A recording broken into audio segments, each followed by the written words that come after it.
今個視頻兩位香港歌手都係響1949年出世，佢哋分別係唱粵語流行曲同歐西流行曲嘅徐小鳳同黎愛蓮。徐小鳳1965年憑住攞到一個歌唱比賽冠軍之後出道，而黎愛蓮1966年就憑住攞到一個亞高高舞蹈比賽嘅亞軍之後進軍樂壇。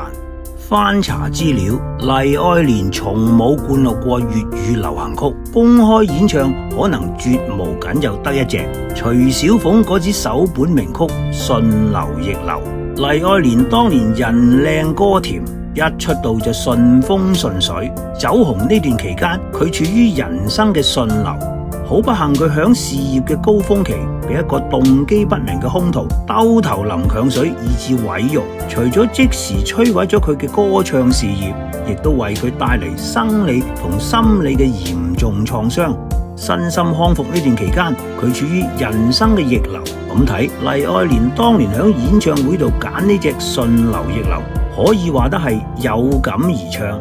值得一提，黎愛蓮呢個半唐番咬字清晰，全部正音，絕冇懶音，大家可以留心聽下。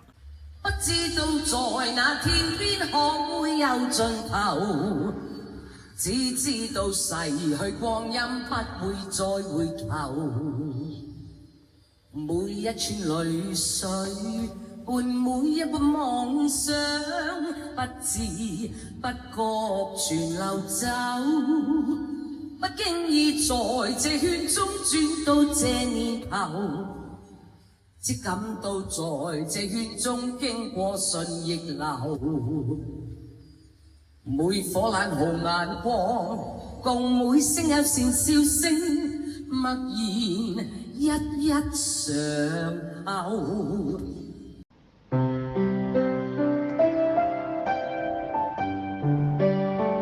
就讓我哋回顧一下黎愛蓮響順流逆流中嘅風采。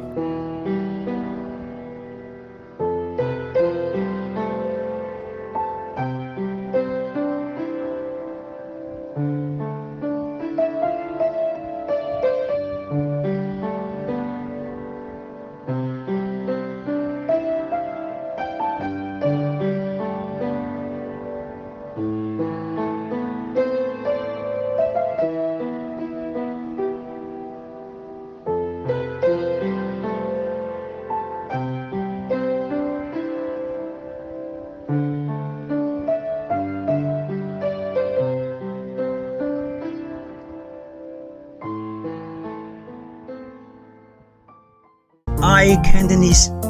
愛廣東話，粵語保育及傳承。